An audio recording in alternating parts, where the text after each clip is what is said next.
gusto mong mag-abroad pero natatakot ka kasi wala kang idea. Halimbawa, gusto mong mag-Taiwan kasi ex-Taiwan din ako. Nandito ako ngayon sa Korea. Ito yung tips ko kung mag-a-apply ka ng Taiwan, dapat unahin mo yung passport, tapos yung mga valid IDs katulad ng SSS, Pag-ibig, PhilHealth kasi hinahanap yan ng agency. Ngayon, para naman dun sa agency na para malaman mo kung legit ba at hindi scam, syempre, puntahan mo yung official site nila. Tingnan mo yung mga comments sa Facebook kung positive. Tapos marami yung followers.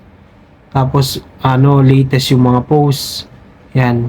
May license kasi ang agency, may license number, i-double check mo rin sa DMW kung hindi papaso ang kanilang license para safe ka talaga na legit yung agency. Yun yung una mong gawin para kung ikaw ay mag-a-apply, halimbawa first timer ka, may experience ka naman,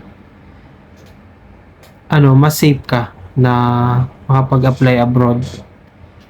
Sa mga factory worker na may experience, lakasan nyo lang loob nyo. Gustong gusto ng mga employer nga pala, halimbawa sa Taiwan, yung mga first timer.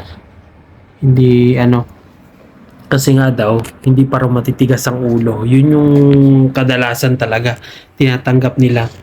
Tsaka kapag yung halimbawa yung ina-applyan mo ay related dun sa experience mo sa factory, madalas hindi ka natatanungin ng employer.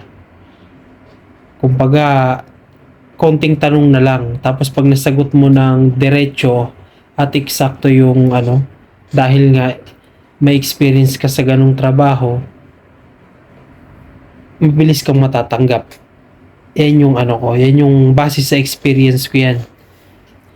Kaya kung mapapanood mo ang video na to, kung may kakilala ka na gusto mag-apply pa Taiwan, pwede mong i-share ang video natin.